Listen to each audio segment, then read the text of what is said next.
Olá, muito boa tarde. Está começando mais um J5, do Jornal das 5 da Causa Operária TV, jornal de notícias dos principais acontecimentos ao longo do dia desta terça-feira. A edição de hoje vai ser apresentada por mim, Vitor Assis, que falo de Pernambuco, e pelo companheiro Eric Menezes, de Salvador. Daqui a pouquinho o Eric vai aparecer aí para comentar a primeira notícia. O nosso tema de hoje de destaque não poderia deixar de ser o problema da pandemia no Brasil, né? Principalmente depois da notícia no final de semana do início da vacinação contra o coronavírus, né? Uma gigantesca operação de marketing, cuja figura que está encabeçando aí é o direitista, golpista e fascista João Dória, né? O Bolsodória, como ele mesmo fez questão de se auto-intitular nas eleições de 2018, que está sendo utilizada para ressuscitar todo um setor político que estava completamente desmoralizado, pelo menos desde o golpe de 2016, quando o governo Temer praticamente liquidou todos os partidos tradicionais da direita golpista, à medida que foi aplicando a política neoliberal. Ao mesmo tempo que a gente está vendo essa operação de marketing, nós temos a vida real, né, a situação real do país, em que as pessoas estão morrendo, literalmente, por falta de oxigênio. Nós temos a notícia de pelo menos 7 mortes em um município do Amazonas e pelo menos 6 mortes em um município do estado do Pará. Nós vamos comentar uma série de outras notícias, né, como o aumento da transmissão no estado de São Paulo, que a Índia não enviará mais vacinas ao Brasil, a verdadeira ajuda humanitária que a Venezuela tem enviado para Manaus, né, ajuda até mesmo quando a Venezuela, apesar de todo o atraso econômico, procura ajudar o seu país vizinho, ela é criticada duramente até isso. Então nós vamos mostrar aqui o que de fato está acontecendo. Ainda na edição de hoje vamos falar, obviamente, da atividade política mais importante desse início de ano, o maior curso de formação política do mundo, a 46ª Universidade de Férias do PCO, com o tema O que foi o Stalinismo, né, que já tem mais de 1.000 pessoas inscritas. Vamos tratar então da sua quinta aula e vamos falar ainda, né, da questão da demissão na Ford, né, que anunciou semana passada o fim da sua produção no Brasil, e mais uma figura aí conhecida no Brasil que está internada por coronavírus, né, que dessa vez é o direitista Luciano Hang, o velho da Havan. Antes de a gente começar a comentar as notícias, só lembrar você que está assistindo ao nosso programa, não deixe de curtir e compartilhar esse vídeo para aumentar o nosso alcance. Também lembrar você que ainda não se tornou membro da Causa Operária TV, torne-se membro, ajude a gente a manter uma TV revolucionária e independente, com um pequeno valor mensal. Também convido aos companheiros a acessarem o site da Causa Operária TV, cotv.com.br, porque lá você consegue encontrar todo o nosso acervo da nossa TV 24 horas de maneira mais organizada, com informações mais detalhadas sobre os nossos programas e os nossos apresentadores. Inclusive, lá também você pode se inscrever no serviço de notificações do site, que nos ajuda a superar o serviço de notificações do YouTube, que é bastante problemático. Dito isso, companheiros, vamos então dar início ao programa de hoje.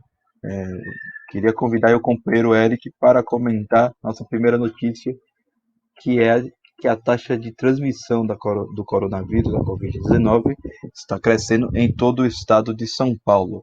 Com você, Eric. Olá, boa tarde, Vitor. Boa tarde aos companheiros que estão nos assistindo aí, que vão assistir mais tarde.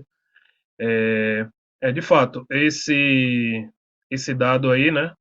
Essa é a notícia que, vamos dizer assim, a gente vai trazer aqui. Todo o estado de São Paulo, né, está com a taxa de transmissão aí do coronavírus, né, acima do índice aí de 1, né, que eles dizem que é o índice estando acima de 1, quer dizer que o vírus está se expandindo, né? E pela primeira vez em toda a pandemia, todas as regiões do estado de São Paulo estão com esse índice acima de 1, né? Tal, São Paulo está com um índice de 1,45, né? Isso é um número, né? É um dado que mostra é, o que a gente vem falando, né? Que a pandemia, apesar de vir com essas, vamos dizer assim, essas notícias aí, que é uma verdadeira campanha, né? Para confundir a população sobre nova cepa, nova onda, primeira onda, segunda onda. Na verdade, o que a pandemia tem, o comportamento da pandemia desde o seu início é só se expandir, né? No Brasil e no mundo. No Brasil, principalmente, né? Que o Brasil é o segundo país aí mais afetado pela pandemia, né, em número de casos. Fica aí em uma certa disputa com a Índia, que é um país gigantesco, né? Várias vezes maior do que o Brasil. Mas se você colocar o número de mortos, o Brasil é o segundo. Né? Só fica atrás dos Estados Unidos, que é uma verdadeira hecatombe de mortos. Né? O Brasil chegou aí aos seus quase 210 mil mortos nos últimos dias, e São Paulo está chegando aí a 50 mil mortos. Né? Então, esse dado do crescimento da contaminação vem confirmando o que a gente vem falando aqui no Diário da Causa Operária, nos nossos programas na CLTV, que, em primeiro lugar, a pandemia ela só se expande, né, mostrando que ela está fora de controle, né, de toda a ação demagógica aí dos governos, tanto do governo federal do Bolsonaro como dos governos dos estados, né, que são responsáveis diretos, né, por terem aberto completamente as atividades aí, desde outubro, pelo menos, né, todos, quer dizer, desde agosto, né, muitas localidades, inclusive o Amazonas, vamos lembrar aqui, Manaus foi uma das primeiras cidades, ainda em julho, a liberar a escola presencial até para crianças, né? Com medidas paliativas lá, não, distanciamento, vamos revezar uma turma, vai um grupo uma semana, vai outro grupo outra semana, e a gente está vendo aí, vamos dizer assim, o colapso novamente em Manaus, né? Mas a situação não é muito diferente em outros estados do país. E a gente está destacando aqui São Paulo, porque a gente está vendo toda essa operação de marketing aí, né, em torno de uma pretensa vacinação, né, que não é bem assim, a gente vai destacar, a gente vai falar um pouco mais, mas esquecendo, né, todo mundo falando de vacina, vacinação, vacina para lá, vacina para cá, e esquecendo que a pandemia está no seu auge, né, registrando o maior número de mortes, né, batendo recordes no mundo e também no Brasil, e aqui o estado de São Paulo, que tem quase um terço dos mortos de infectados, não é exceção, ao contrário, né? Ao contrário do que o Dória aí quer fazer passar, estamos longe de ver a pandemia nem passar e nem refrear, né? É isso aí, Vitor. Beleza, Eric. Então, só lembrando que nós, nosso programa aqui é curto, 1 hora, temos que discutir várias coisas, mas já convido os companheiros que querem uma análise mais aprofundada sobre o problema da vacinação, sobre essa operação de marketing que a gente está falando no programa, convido aí a assistir a análise política da semana que foi ao ar no sábado passado, né, como sempre às 11h30 na Causa Operária TV, e também assistir a análise que acabou de acontecer na TV 247, análise política com o companheiro Rui Costa Pimenta. Só para comentar um pouquinho sobre a operação de marketing, né, que nós temos tratado, a gente tem acompanhado aí pelo menos a segunda metade do segundo semestre de 2020, setembro, outubro, novembro, dezembro, uma campanha muito forte na imprensa capitalista em torno da vacinação. Né? Uma campanha, inclusive, que chamou bastante atenção, porque A imprensa capitalista, ela nunca defendeu um combate efetivo ao coronavírus. A direita nacional, e aqui a gente precisa destacar, né? Tanto o governo Bolsonaro como os governadores, a Rede Globo, a imprensa, de maneira geral, nunca foram a favor de testar a população em massa, né? Seria a melhor maneira de você controlar a doença, saber quem está doente, quem não está doente, antecipar os cuidados, etc. De repente começou a falar em vacinação. A gente destacou, né, que o motivo econômico mais provável para esse tipo de campanha é de que a pandemia ela passou aí praticamente um ano sem controle algum. Né? Você teve uma redução aparente no número de casos, né, principalmente na Europa, mas mesmo assim, das duas, uma, ou teve início uma segunda onda, né, ou na verdade a gente ainda está na mesma primeira onda de meados de fevereiro, março de 2020, sendo que essa onda agora ela não estava mais conseguindo ser contida pela direita. E na medida que você tem um aumento grande no número de casos, que o problema se torna evidente, a burguesia ela acabaria sendo obrigada a impor toda uma política de isolamento social, que seria um verdadeiro desastre econômico. Mesmo a burguesia tentando evitar ao máximo o isolamento social, a pandemia devastou de maneira significativa as economias, de maneira que você teve uma retração muito forte do PIB de todos os países, né? Sobretudo os países do imperialismo europeu. A situação econômica nos Estados Unidos é gravíssima, etc. Então, para evitar um aprofundamento do problema econômico, né? Uma hipótese bem razoável de que a vacinação viria aí para justificar como pretexto para os capitalistas abrirem o mais rápido possível a economia. Sendo que se o princípio é esse, né, se a burguesia nunca esteve muito interessada em combater a doença, e de repente, que é a toque de caixa, encontrar uma vacina para poder ter um pretexto para reabrir a economia, é preciso ter muita desconfiança com a maneira com a qual a vacinação vai ser conduzida. Né? Então, a primeira coisa que a gente teria que se perguntar é se de fato essas vacinas são confiáveis, né? Porque vacinas, todas elas estão sendo desenvolvidas por monopólios, que são os monopólios que governam, né, que dão sustentação para os governos imperialistas. Né? Nenhum desses monopólios tem qualquer controle popular. E, em segundo lugar, uma vez estabelecida uma vacina, escolhida uma vacina, considerando como superado o problema de se a vacina é confiável ou não, de que maneira essa vacina iria ser distribuída. Porque tivemos aqui várias declarações do governo Bolsonaro falando que o país sequer tinha seringa. Então, um país não teve competência para testar a população, que não tem vacina. O pessoal está morrendo feito barata. É de se questionar se esse país vai conseguir efetivamente vacinar as pessoas. Né? A vacina que está sendo utilizada aí pela imprensa para fazer uma grande jogada de marketing, a vacina desenvolvida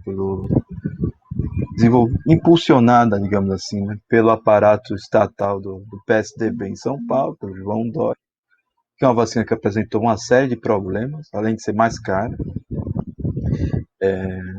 Há aí todo um encantamento, até mesmo de setores da esquerda nacional com a vacina, mas o que nós temos que deixar bem claro é que, embora tenha havido aí a primeira vacinação, nós não podemos cantar a vitória aí em relação à pandemia de maneira alguma. Em primeiro lugar, como a gente falou, a eficiência de fato da vacina a gente vai ter que ver com a medida do tempo.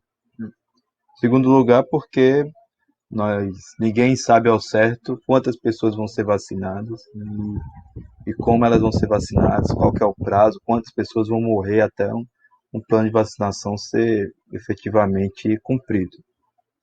E em terceiro lugar, né, que entra num aspecto mais político, que como a esquerda pequeno burguesa não foi incapaz de levantar um programa durante toda a pandemia de coronavírus, um programa independente, o João Dória está aparecendo aí para faturar os lucros e dividendos dessa operação.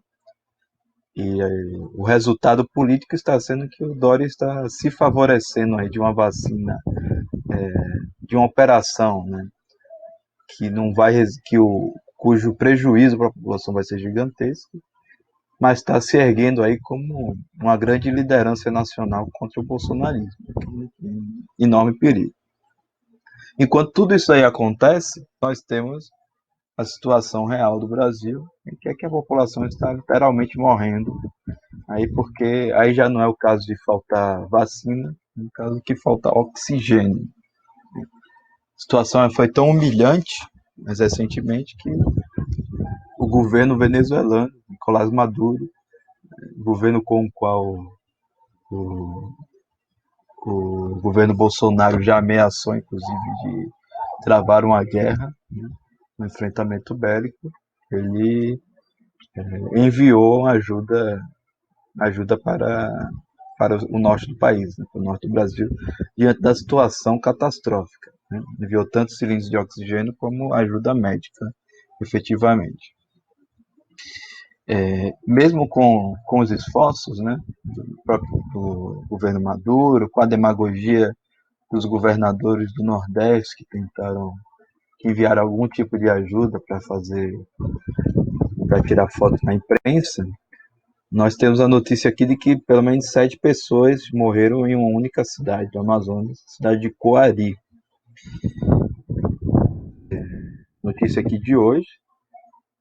Coari fica a 450 quilômetros de Manaus pela via fluvial.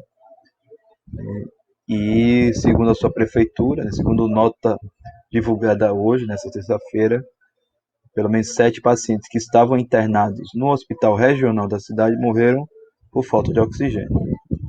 Segundo a nota ainda, a cidade deveria ter recebido 40 cilindros de oxigênio na segunda-feira passada, mas a aeronave que levaria os tanques acabou viajando para outra cidade, para Tefé, e ficou impossibilitada de retornar, porque o aeroporto não aceita voos noturnos. Então é essa situação extremamente catastrófica que nós temos aí em relação à saúde no Amazonas. Bom destacar também que há toda uma. É natural que isso daí sensibilize as pessoas, haja toda uma comoção, mas que isso é utilizada pela direita para despejar aí todo o seu cinismo. Como o companheiro Eric falou há pouco, Manaus ela se destacou por ser um dos primeiros lugares que abriram as escolas durante a pandemia de coronavírus. O próprio, se não me engano, o próprio prefeito de Manaus chegou a chorar, né, durante o início da pandemia de coronavírus, por causa do número de pessoas que estavam sendo, número de sepultamentos, mas efetivamente não acontece nada. Né? E a crise é tão grande que os próprios governantes golpistas do Amazonas, agora não me recordo se o governador do Amazonas ou o prefeito de Manaus, chegaram a agradecer o governo venezuelano, falar que só quem faz alguma coisa é o governo da Venezuela. Você vê o tamanho da crise no estado. Bom, nós vamos falar também daqui a pouco da situação do Pará, que é uma situação bastante semelhante. Mas antes disso, vou chamar aqui o companheiro Eric para tratar aí de mais um assunto relacionado à pandemia, dessa vez que a Índia não enviará vacinas ao Brasil. Exatamente, Vitor. A gente, nos últimos dias aí, né, desde a semana passada, da quarta, mais ou menos, vinha sendo noticiado aí que o Ministério da Saúde, né, tinha feito o contrato lá com o laboratório AstraZeneca, né, da vacina de Oxford, que teve a parceria aí com o Instituto Fiocruz, e a produção é pelo Instituto Indiano, né, o Serum, que é o maior produtor de vacinas no mundo, né? Tem uma capacidade gigantesca e está exportando vacina para vários países. E, segundo o Ministério da Saúde, aí, do Eduardo Pazuello, né, o general da saúde, informou que estava tudo certo. E aí a empresa aérea, né, de aviação aérea Azul, também aproveitando a situação para fazer demagogia, né, pongar aí na situação e ganhar com marketing, né, próprio, disse que disponibilizaria um avião, aí destinou um avião para ir buscar a vacina. E esse avião, essa operação de buscar as vacinas lá, cerca de 2 milhões de doses, né, que não é nada, né, para a população brasileira, até porque todas essas vacinas são 2 doses, né, então, no máximo, seriam aplicadas de fato em 1 milhão de pessoas, né, nunca aconteceu. O avião, desde quinta-feira, espera que saísse, né, para a Índia. Aí na quinta não foi, na sexta não foi, no sábado também não. E acabou que o anúncio veio agora há pouco, ainda hoje, pelo próprio Ministério das Relações Exteriores da China, da Índia, que informou os países que ela de fato está exportando as primeiras doses da vacina, né? E aí tem países lá da região, como o Sri Lanka, Afeganistão, Butão, Maldivas, Bangladesh, Nepal, Mianmar, Seychelles, que segundo eles seriam países que teriam prioridade, mas não detalhou o porquê, né?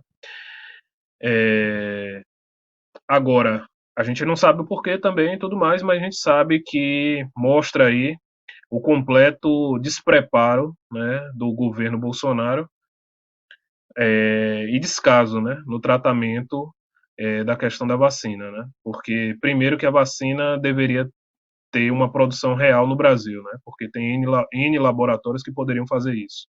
E o Brasil é uma referência mundial em vacinação e produção de vacina. Mas mesmo para importar um produto já pronto, ao que tudo que a gente está vendo aí saiu atrás, né? Deixou a coisa rolar e agora a vacina está sendo um produto aí disputado, né? E vendido a peso de ouro e logicamente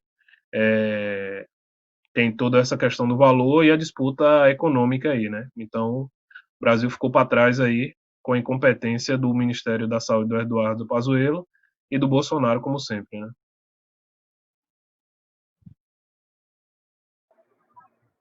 Isso aí, né? Cada dia é uma palhaçada diferente, né? Do governo e vai ficando claro que não tem plano, né? É improviso atrás de improviso, vai, vai tornando cristalina aí a situação de que o governo nunca teve um plano efetivo para combater a doença. E é sempre bom destacar, né? Já que a gente teve, por exemplo, a coluna de ontem do Guilherme Boulos agradecendo o João Dória pela vacina, é bom a gente deixar aqui claro, né? O problema não é o Bolsonaro tão somente, né? Toda a direita nacional. Vamos pegar como exemplo o próprio João Dória, esse fascista, genocida, assassino de milhares de paulistanos.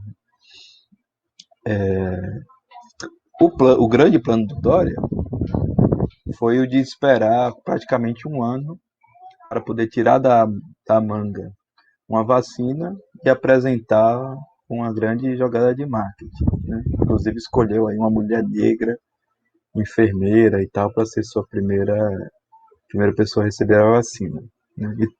E nessas condições, né, que a gente colocou aqui, temos que inclusive colocar em questão se é uma demagogia com o negro ou se é mais um ato de racismo, é os dois, né? Porque você receber essa vacina mal assombrada aí, que ninguém sabe muito bem o que é que vai dar, não é necessariamente um grande favor ao povo negro, né? Então, a ausência de um plano de combate ao coronavírus é marcante em todos os aspectos, em todos os níveis do Estado brasileiro, desde os municípios, passando pelos estados e finalmente o governo federal. Não há não há um plano efetivo para vacinação, mesmo o governo Dória, a gente tem que colocar aqui claramente, não há um plano claro de vacinação.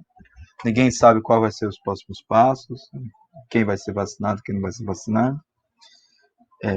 Também ninguém sabe como que o governo vai se comportar diante da própria situação do vírus.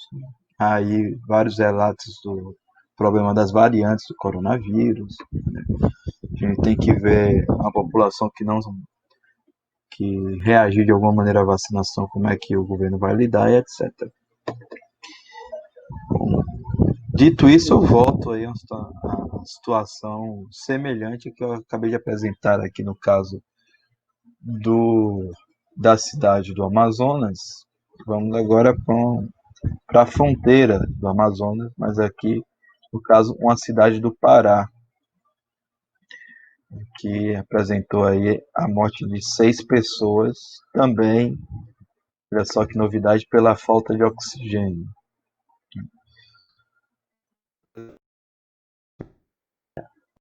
De Faro, no Pará, que alegou que nas últimas 24 horas 6 pessoas vieram a óbito. Há um total colapso na situação de saúde da cidade, né? Fica na divisa com o Amazonas. Segundo a informação da prefeitura, o prefeito da cidade havia conseguido comprar 20 balas de oxigênio na cidade de Santarém, no Pará. Mas finalmente isso aí não foi suficiente para lidar com a demanda. E aí a direita nacional, tão celebrada aí por ter apresentado uma vacina meia boca para o coronavírus, está agora foi responsável aí por mais essas 6 mortes, né, que vão se somar às 200, quase 210 mil pessoas que já morreram oficialmente na pandemia de coronavírus. Antes de a gente passar a próxima notícia, queria que você comentasse um pouco, velho, essa situação aí no norte do país, uma situação extremamente grávida, que desde o início já mostrava um potencial para a desgraça, para a tragédia. E também que a gente deve colocar em questão, né, que por ser a região aí mais atrasada, mais distante da própria do centro político do país, né, que é São Paulo, distante da própria Brasília, sabe-se lá o que é real e o que não está extremamente subnotificado, subestimado. Queria que você comentasse a situação nesses dois estados, né? E no norte em geral, não vamos esquecer que há pouco tempo a população do Amapá estava aí largada sem sequer ter energia. E aí você depois já emendasse falando da ajuda humanitária da Venezuela para Manaus. Pois é, Vitor. A situação do oxigênio aí, como você destacou, não é exclusiva, né, de Manaus, né, do Amazonas, em que várias cidades do interior aí da região norte, né, estão sofrendo com esse problema, porque é derivado de um problema logístico, né, de a falta de desenvolvimento e de cuidado aí dos governos permanente com as cidades aí, com toda a região, né, e agora com a crise estourou, né. E ao contrário do que deveria acontecer, né, não foi o governo federal brasileiro que foi socorrer e resolver a situação, né? A gente viu aí o Bolsonaro falar que tinha feito tudo que era possível, que estava mandando a Força Aérea isso, o Pazuello foi lá em Manaus, mas a situação continua é, grave, né? Muita gente ainda precisando, inclusive pessoas que não estão nos hospitais, que precisam de oxigênio, mas foi o governo da Venezuela que, de fato, está enviando uma ajuda consistente, né, a Manaus e algumas cidades também, né?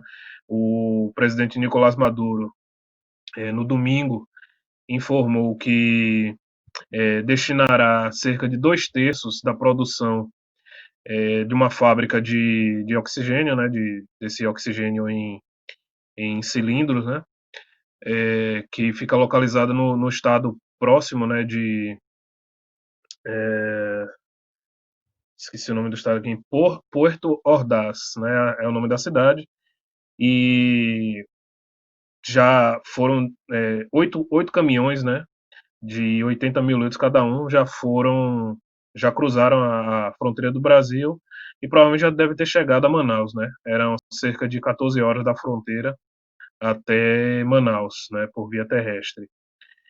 E anunciou também, ainda mais importante, que essa fábrica destinará 2/3 da sua produção diariamente, né? Ou seja, mais da metade, 66% da sua produção, para atender a emergência de oxigênio em Manaus.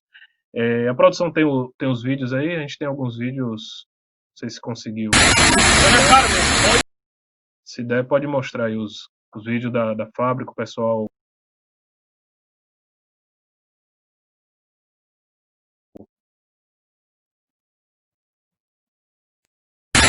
Buenas tardes, hoy 16 de enero, siendo las 12:40 de la tarde, nos encontramos aquí en la planta de generación de aire IRC, garantizando la producción de oxígeno, nitrógeno y argón, gracias al esfuerzo de nosotros como clase obrera. Estamos demostrando el carácter humanista de nuestro país, del gobierno bolivariano, al estar produciendo no solo acero, sino el oxígeno necesario para contribuir con la recuperación de los pacientes con el COVID-19 que han sido atendidos en los hospitales Centinela de nuestra patria. Asimismo, estamos asumiendo la misión de entregar por instrucción del presidente de la República, Nicolás Maduro Moro, de nuestro ministro Tarek El Aissami, el oxígeno para apoyar la situación que está afrontando la República Federativa de Brasil, específicamente Manaus, donde están requiriendo el apoyo de nuestra nación, y nosotros como hijos e hijas de Bolívar, como clase obrera, estamos atendiendo su solicitud. Estamos demostrando con esto que Sidor es más que acero.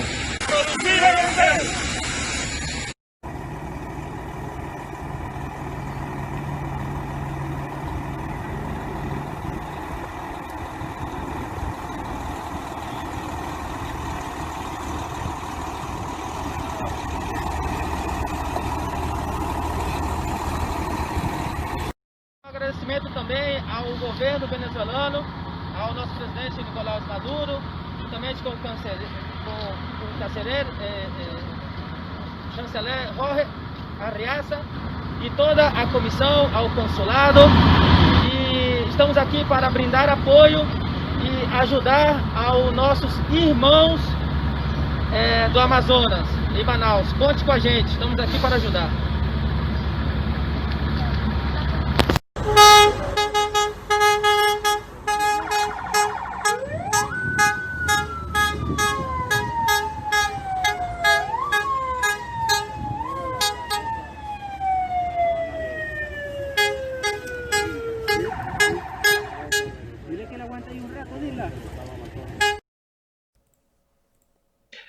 É isso aí, a gente viu aí as imagens dos trabalhadores, né, da siderúrgica de Orinoco, aí em Puerto Ordaz, no estado de Bolívar.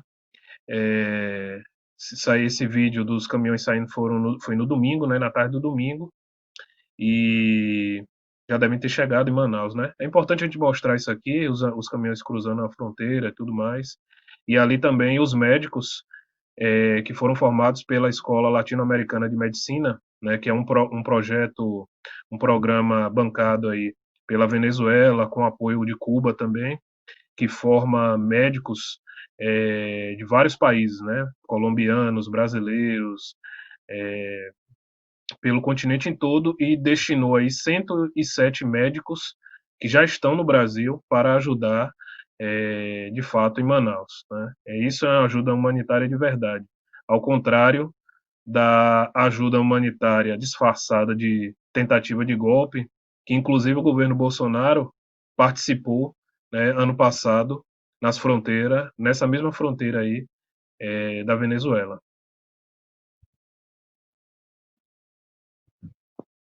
Beleza, Eric. Bom, estamos aqui na reta final do programa. Temos ainda mais três ou quatro notícias. 4 notícias para dar. Vamos ver se a gente consegue tudo. Mas essa próxima aqui, nós temos que. Não podemos deixar de dar e não podemos deixar de discutir bem, porque ela é da mais alta importância. É o anúncio, companheiros, da quinta aula da 46ª Universidade de Férias do PCO. Daqui a pouquinho, né, daqui a 1h10, pode se preparar, abrir o site do curso e assistir aí a quinta aula do curso, O que foi o Stalinismo, curso inédito, né, com material inédito, com análise marxista de praticamente todos os principais acontecimentos do século XX, né, a partir da morte do Lenin em 1924. O curso ministrado pelo companheiro Rui Costa Pimenta já tratou aí da questão da burocracia, uma série de discussões mais teóricas sobre o problema da burocracia, sobre sua relação com uma sociedade de escassez, algumas discussões sobre o próprio caráter da Revolução Russa, da Guerra Civil Russa, né, conceitos gerais sobre o problema do stalinismo. E vamos agora dar continuidade à quinta aula, lembrando que a terceira e a quarta aula foram baseadas numa obra muito importante que é a Revolução Traída de Trotsky. E para você que ainda não está inscrito na Universidade de Fez, que eu sei que você vai fazer agora a sua inscrição, a obra Revolução Traída, dentre uma série de outros livros importantíssimos para a formação marxista, estão disponíveis na Biblioteca Marxista. Então, os companheiros que estiverem inscritos no curso do stalinismo vão não só ter acesso a todas as aulas, as 16 aulas do curso, como também ter acesso a inúmeros verbetes da enciclopédia marxista, né? Verbetes, inclusive temos super verbetes com muitas informações de personagens históricos importantes, de grandes acontecimentos, e também vai ter acesso à Biblioteca Socialista, em que nós estamos colocando textos aí fundamentais, como o caso da própria Revolução Traída. A aula hoje começa às 19 horas, tem sido o horário do curso. Nós tivemos no último final de semana o grupo de discussão para tirar as dúvidas, a Universidade de Férias. Daqui a 15 dias teremos novamente mais uma rodada, né, dos grupos de discussões. Mas, de qualquer maneira, fica aqui o lembrete para os companheiros que estão inscritos. Agora, às 19 horas, a quinta aula do curso. É importante assistir o curso ao vivo, né, para poder tirar as dúvidas, interagir no momento que a aula está sendo dada. E para os companheiros que não sei por que ainda não estão inscritos, agora é hora de se inscrever, o curso ainda está no começo, as 4 aulas estão disponíveis na plataforma, dá tempo de dar uma corrida para recuperar as aulas que foram perdidas. Corra lá, se inscreva, universidademarxista.pco.org.br. Passo agora para o companheiro Eric falar um pouquinho aí desse tão importante curso para a formação política e formação marxista da esquerda brasileira. Principalmente, eu gostaria de lembrar os companheiros que já estão inscritos aí, de convidar, né? Convidar amigos, convidar parentes, pessoas, colegas de trabalho, para participar do curso, né? Porque é importante você que já garantiu a sua participação, está acompanhando as aulas, né? Já está vendo o material, mostrar para outras pessoas também, né? Que tem o curso e que é um curso fundamental para entender, né, vamos dizer assim, as disputas políticas que a gente está passando, né, é fundamental, não é um curso parado na história lá, tem tudo a ver com o momento que a gente está passando, e também ajudar nas perspectivas da luta, né, é fundamental. Então, os companheiros aí convidem amigos e familiares a participarem do curso, que é um curso para toda a família, né. Exatamente, Eric. Bom, dado o recado, a gente se encontra com os companheiros às 19 horas. Vamos só aqui falar rapidinho das últimas 3 notícias. Começa você, Eric, por favor, comentando aí a situação na Ford. A gente viu nos últimos dias, né, a notícia aí que tem sido falada sobre o anúncio do fim da produção da Ford no Brasil, né? Os números vão chegando aos poucos, né? A gente não sabe muito bem por quê. Quer dizer, a gente até sabe, né? Mas não dá para falar aqui detalhadamente. Então, nos últimos dias, as próprias direções sindicais, né, e a CUT e tudo mais, confirmaram que o fim da operação de produção da Ford no Brasil vai custar cerca de 120 mil empregos diretos e indiretos em toda a cadeia de produção, né, que é um colosso, né? A empresa inicialmente falou em 5 mil, inicialmente falou em 3 mil e pouco, depois falou em 5 mil, o sindicato nos dias seguintes falou 12 mil, mas aí agora a gente tem um número atualizado em toda a cadeia, que a gente sabe que a indústria automobilística, qualquer fábrica, ela tem uma cadeia realmente de produção, né, de várias empresas que fornecem para ela, e esse número é de 120 mil. Aqui a gente está em Salvador, eu estou em Salvador, Camaçari tem a que seria uma das maiores fábricas, né, da América Latina, e essa fábrica, o número último que a gente viu também era de 12 mil postos de trabalho direto e indireto, que provavelmente é muito mais do que isso, né? E os trabalhadores agora eles estão em negociação com a empresa, né, para ver como é que vai ficar a demissão, as compensações, que no final das contas essas compensações nunca vai ser suficiente para, vamos dizer assim, aplacar a questão do desemprego, né, principalmente na situação de crise que a gente está desenvolvendo. Nós vamos participar aí de algumas atividades que eles vão fazer, né, principalmente dessa assembleia aí para ver aprovar essa proposta aí da empresa. O governo da Bahia já disse aí que está tentando trazer outras empresas, etc. E o que a gente sabe que é muito difícil, né? Porque a crise econômica é mundial. Mas principalmente destacar o que a gente tem anunciado aí que serve para os trabalhadores da Ford e para outros, né? De outras empresas públicas e outras empresas que estão fechando. É preciso ocupar as fábricas, as unidades de trabalho que estão sendo fechadas e aquelas que estão sob ameaça também, né? Só a ocupação, só uma greve consistente pode interromper, né, esse descalabro que é fechar, vender a empresa e jogar os trabalhadores no olho da rua.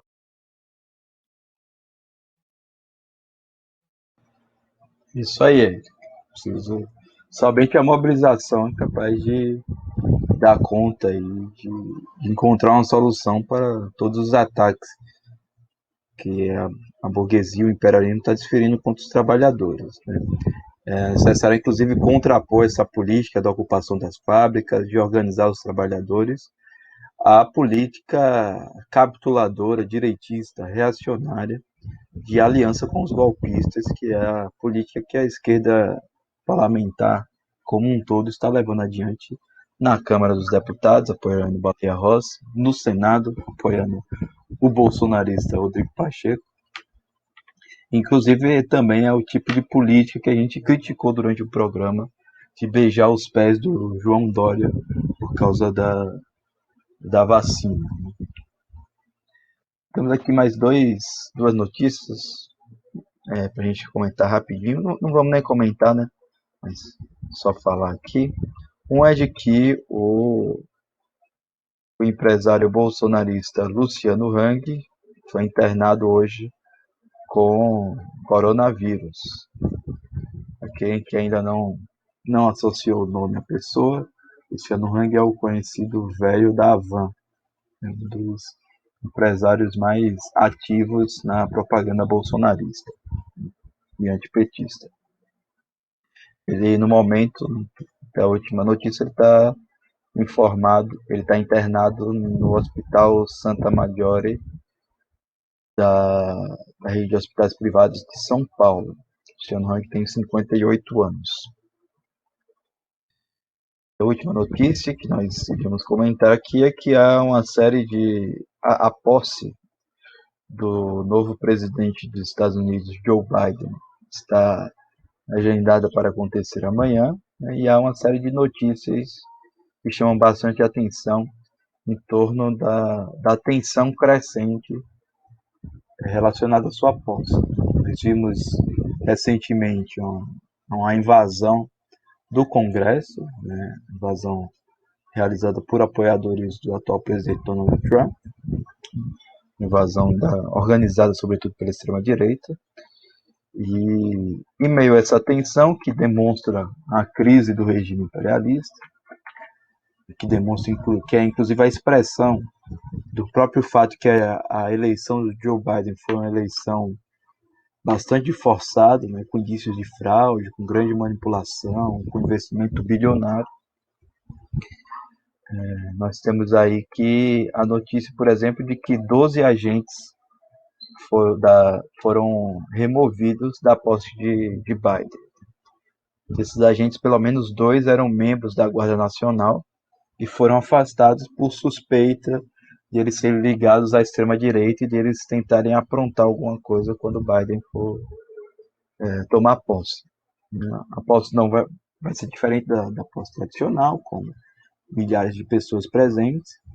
O Joe Biden optou aí por colocar 200 mil bandeiras norte-americanas na sua cerimônia de posse, em substituição aos seus apoiadores por causa da pandemia de coronavírus. Nós temos que acompanhar aí, né? Promete bastante esse ano nos Estados Unidos. Desde o ano passado a gente tem visto uma escalada das tensões, né? Principalmente com os protestos contra a polícia, contra o regime político. A invasão do Congresso também é uma demonstração muito grande de crise. A própria eleição do Biden, em meio a uma série de manipulações, é uma demonstração de crise. Temos que acompanhar muito de perto, porque a tensão está aumentando, né, e é de se esperar aí uma grande explosão no coração do imperialismo norte-americano. Bom, por hoje é só, companheiro. Já chegamos aqui no limite do nosso horário. Queria lembrar a todos, né, que o nosso programa, o Jornal das 5, ele vai ao ar todos os dias, de segunda a sexta-feira, sempre às 17 horas, às 5 da tarde. Todo dia apresentado por uma dupla diferente. E continue aqui conosco na nossa programação da Causa Operária TV. Agora às 18 horas, nós vamos ter a reprise de um programa especial da Zona do Agrião, que foi a edição em que nós recebemos a participação do campeão brasileiro Spencer Coelho. Continue aqui conosco, na Causa Operária TV, nossa TV 24 horas revolucionária e independente, e às 19 horas, não esqueça, você tem compromisso com o estudo do marxismo, com o estudo do que foi o fenômeno do stalinismo.